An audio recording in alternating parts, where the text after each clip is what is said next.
Hello, this is Minghui Chen. I'm an internal medicine resident. I'm going to present a case of Stanford type A aortic dissection presenting as coma.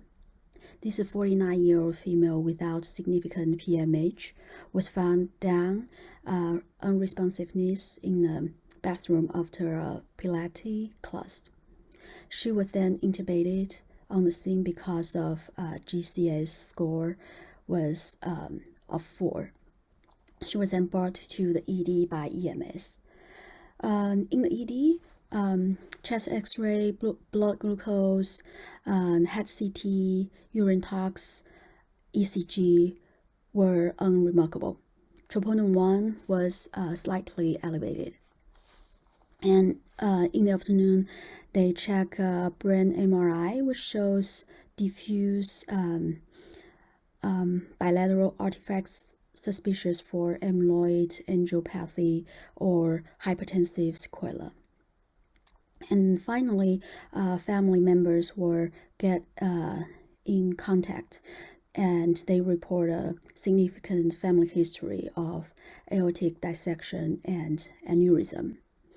So a CTA was performed, and extensive aortic dissection involving the aortic root was noticed.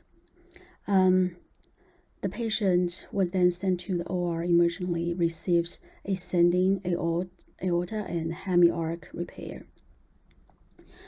The patient was remained in coma status for a prolonged time post-operatively.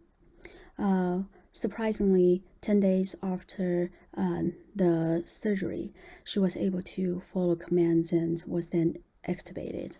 And in this figure, you can see there are extensive anostic brain injuries, which shows in the panel A, and it's more significant on the right side than the left side.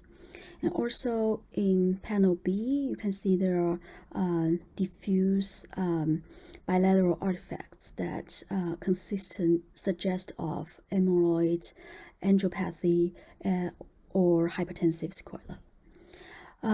Here is the family tree of her family history of aortic dissection and aneurysm. So in conclusion, we should increase suspicion of aortic dissection in patients presenting with altered mental status, and also minimize sedation in those patients with anoxic brain injury to facilitate neurochecks and recovery. And thank you very much.